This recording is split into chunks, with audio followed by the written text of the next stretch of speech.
dado un éxito impresionante a nivel internacional y por eso esta es de la literatura para jóvenes adultos en la lista de más vendidos en el New York Times.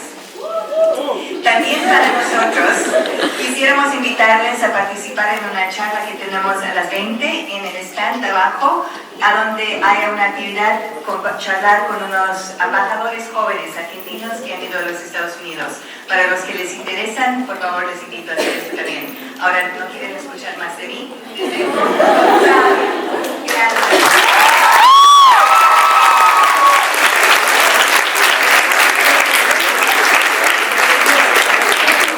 Bueno, hola, buenas noches a todos.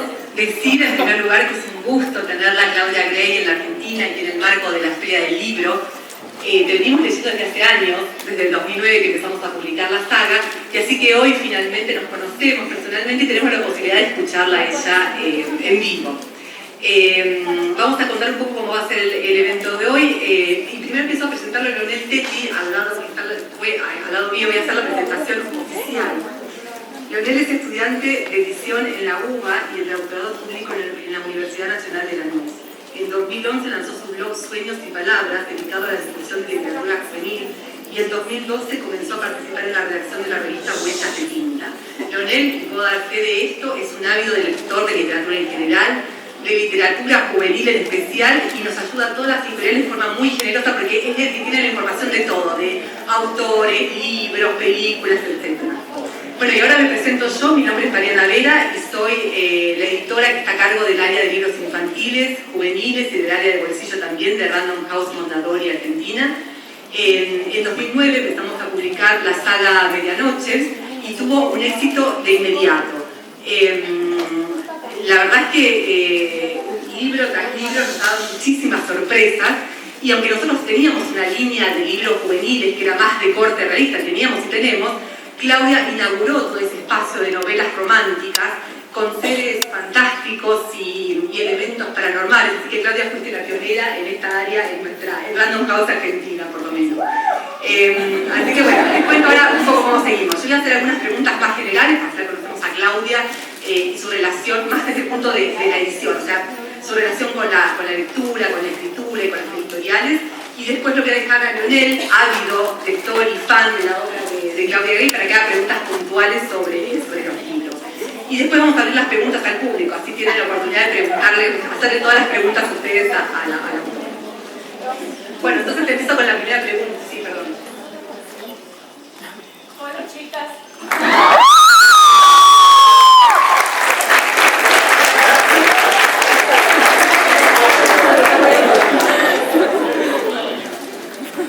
Is this on? Bueno, la primera pregunta que tiene que ver con las lecturas, ¿no? Detrás de todo, o sea, todo escritor es ante todo un gran lector, y entonces quería preguntarle a Claudia por aquellas lecturas de niñez o de adolescencia que le hayan marcado y que hayan influido en su escritura, tanto por temática, pero también como forma de contar y de narrar.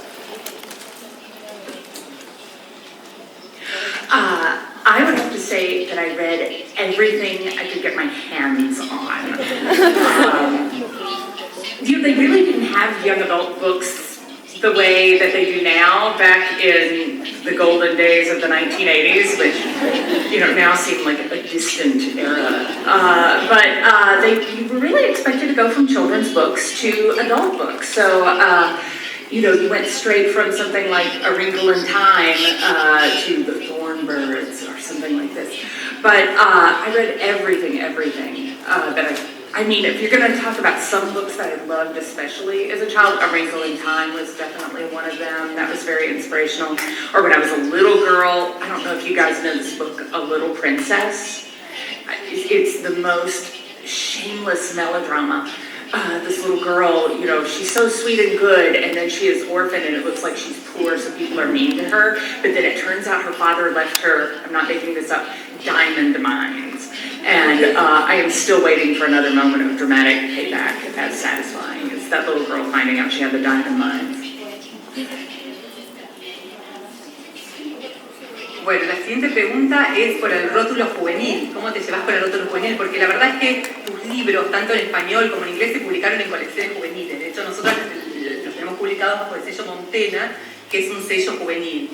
Pero yo sé, digo, yo soy un ejemplo, pero también compañeras mías de trabajo, que hay varias acá, que esperaban impacientemente el siguiente libro, ávidas lectoras, no quiero decir mucho las edades, pero 30, 40 años. Entonces, un poco decir, fue idea tuya, vos escribiste pensando en un público juvenil, fue idea del editor, ¿cómo surgió esto?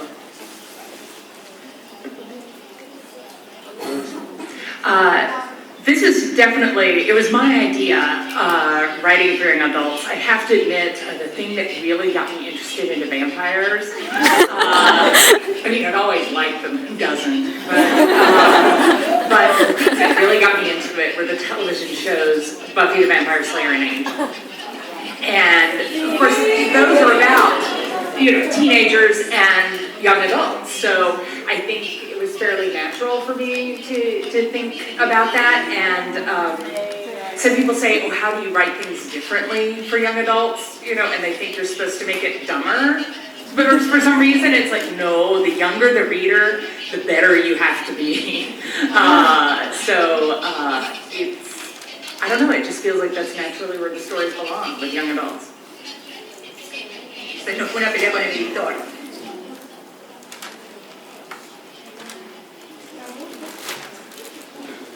No, that was my choice. Y la última pregunta, bueno, acá hay un montón de lectores y lectoras, y me imagino que muchos de ellos están pensando en escribir o ya están escribiendo algo. Y dada tu experiencia, no solo, y la cantidad de libros publicados, y además traducidos a otros idiomas, que ese es el verdadero desafío de todo autor, pasar las fronteras del propio país, ¿no? ¿Qué sugerencias les puedes dar?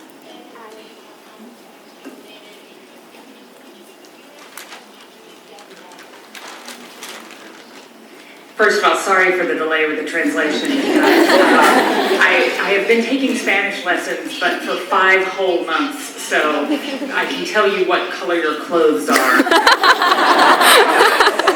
In case you were wondering. So bear with me while I wait for the translation, because if I only answered the questions that I can understand, I would have to tell you what color my shoes are. But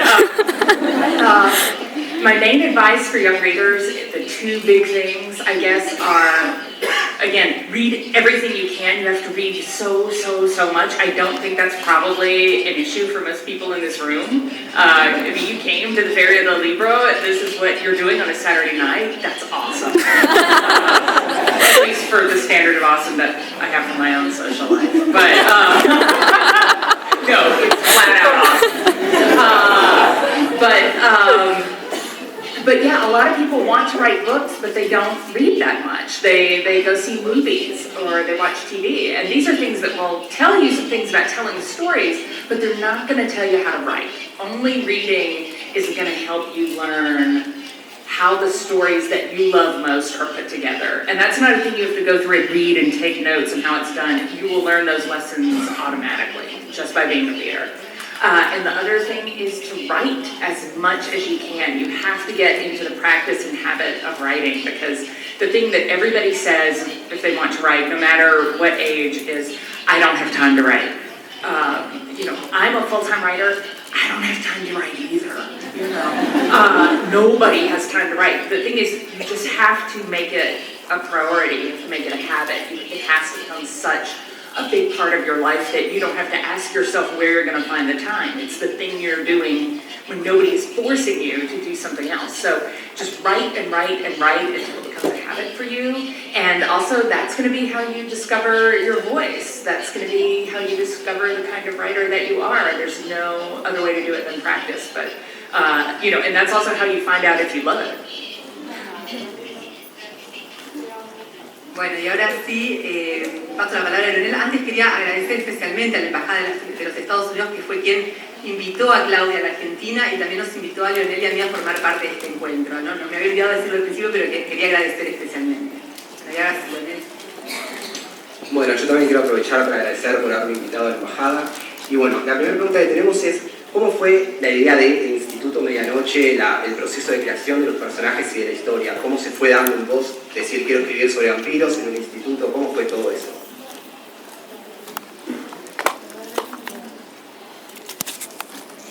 I would say probably the origin of the Evernight story was my deep desire when I was in high school to be going to another high school. It seemed to stand to reason that any high school anywhere in the world would be better than the one I was attending. Vampires couldn't make it worse. And so Evernight is very much the complete antithesis of everything that I had. My school was very small. It was 200 people, kindergarten through 12th grade. My class had 18 people. I never got to have the experience of walking into class and going, who is that cute boy? It was like, yes, the same kid that used to steal your lunch when you were 8. It's not that cute, I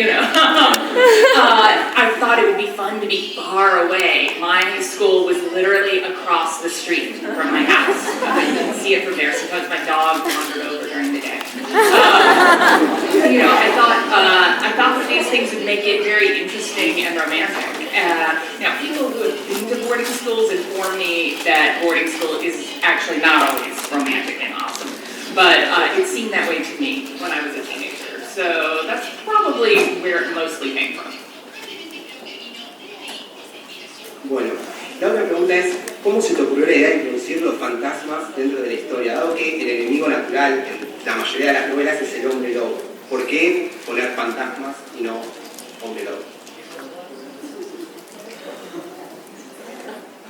I just love that we live in a time where the question of why ghosts instead of werewolves is a completely valid question. It makes me feel like every choice I've made in my life must have been good, that I could get asked this even once. Why ghosts instead of vampires? It's so great. I mean, instead of werewolves, not instead of vampires.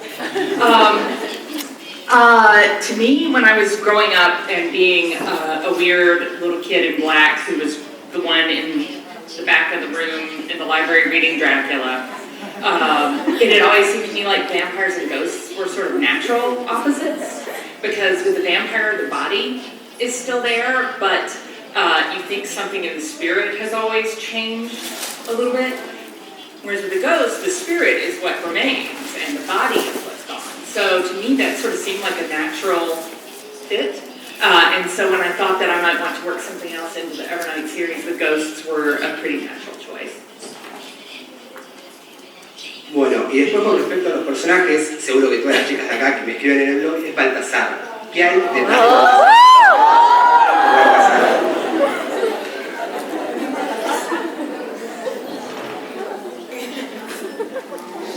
Isn't he the best? I love him. I don't feel like I made him up. I feel like I met him. Though, some have asked me, like, is Balthazar based on a real guy? And I'm like, I wish. He came about very, very early in the saga. The first people I thought of course, were Bianca and Lucas. But one of the big joys of a vampire story is the fact that the character's been around forever. They remember the war, they remember, centuries ago, and that's what makes it sort of mysterious. But in the Evernight story, the two leads, Bianca and Lucas, they're both pretty young, and they don't have those experiences. So I knew that they were going to need to have somebody in the story who had been around that long and who provided sort of this other perspective about what that would be like. So he came about very naturally, and when you're writing a book, or at least when I'm writing a book, different characters take different amounts of time to start talking to you. Sometimes they start talking to you right away, you're so happy. Sometimes it takes a little while. Sometimes they take a really long time. Lucas took a really long time. But Balthazar was one of the ones from the very first page. He was completely himself, and so he's always been a favorite of mine. Bueno, después, en el tercer libro de la saga, seguramente todos nos quedamos con el corazón en la boca porque fue uno de los finales más duros, de que no sabemos qué iba a venir después, una neutralizar la amenaza. ¿Cómo fue todo para... ¿Lo ideaste para dejarnos así esperando un año entero? Yo puedo dar fe que dentro de la editorial mayoría de las lectoras de 30, 40 años me decían, no puede terminar así.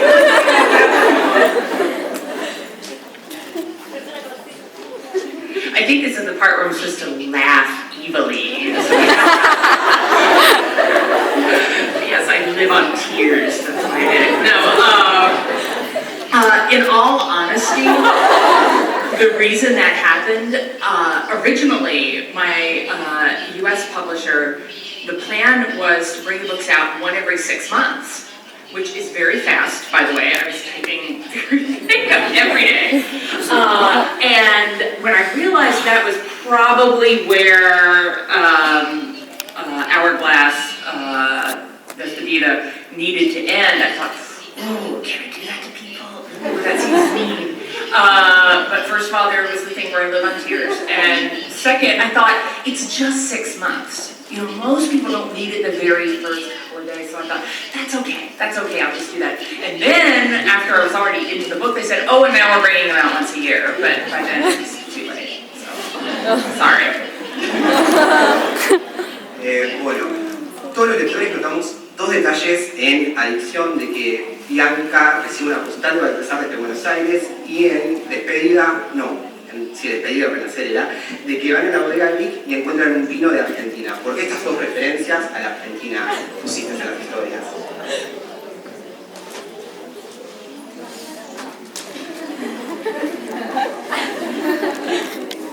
You're being sort of tactful. I think the main thing that happens in Despedida is Balthazar wants some Malbec. So that mentioned as well. What happened was I made my first trip to Buenos Aires in 2007, which was right when I was beginning to write Addiction.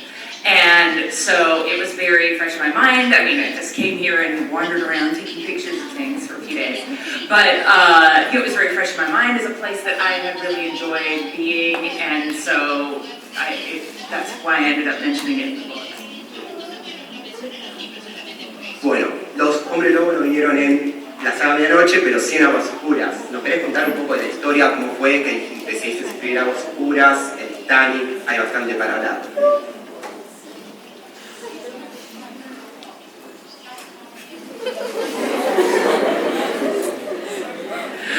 Okay, it wasn't a matter of having a story and then saying, oh, and I can put it on the Titanic.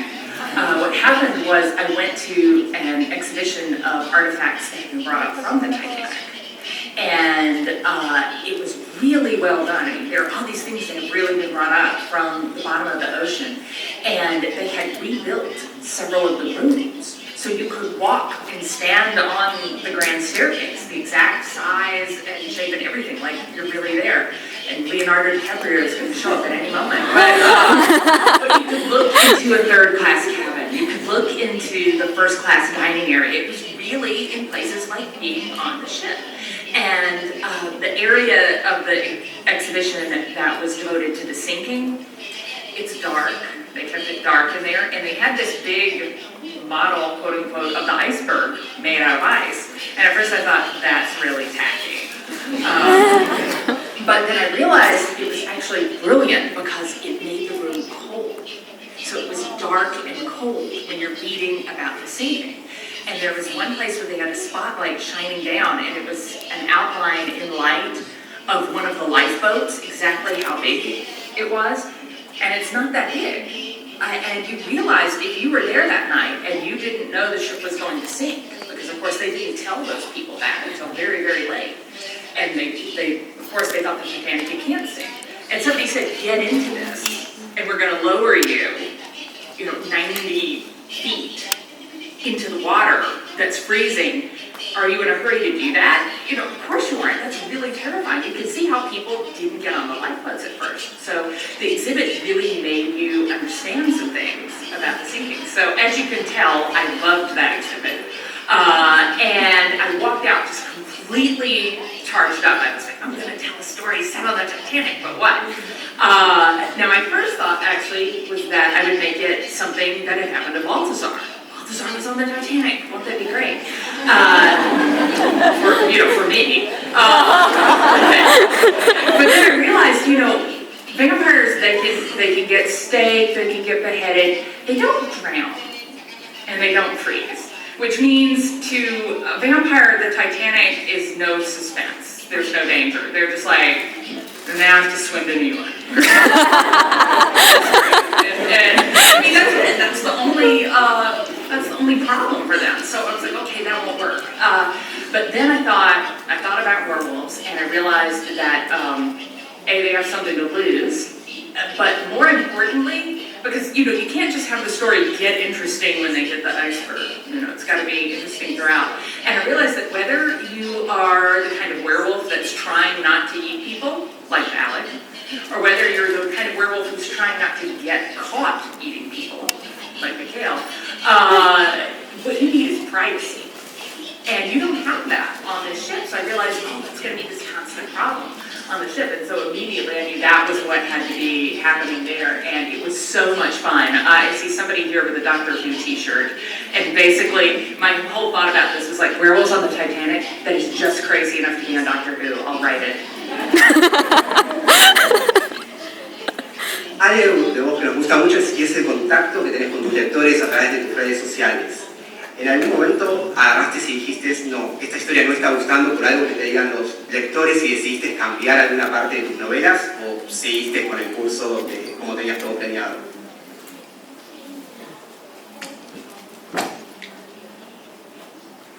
I've never done that, mostly because, you know, well, first of all, you can't take your cues from what everybody says because nobody agrees, and you kind of just have to be true to your own lights. But also, you know, people see things so much later. I mean, publishing runs on a much slower track than I think some people know. You know, I just had a book come out in the US a couple months ago, and people were saying, oh, you know, what would you do in the next one? I'd already finished the next one before I went out with the first one.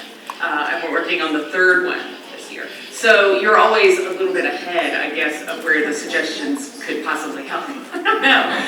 And also, if any of you guys do follow me on Twitter or Tumblr or Pinterest, you know that really it's mostly just me talking about Pugs and James McAvoy. So, you know, it's kind of embarrassing, but it's true. Bueno, y después otro personaje de la saga Medianoche que fue amado y odiado quizás fue Charity, la hermana de Baltasar. Un personaje que tiene unas características bastante peculiares. ¿Nos querés contar algo sobre ella?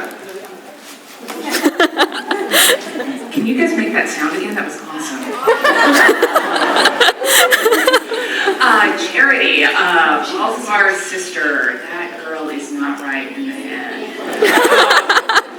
I will say one thing about Charity that was a real revelation to me.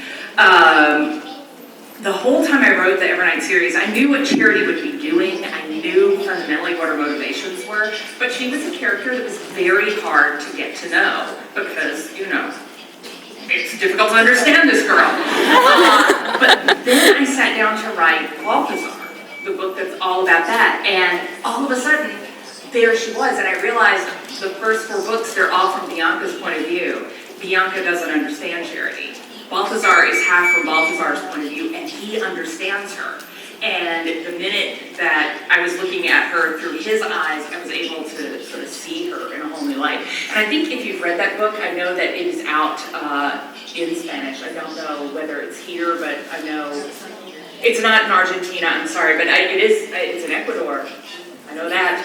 You gotta go to Ecuador, apparently. But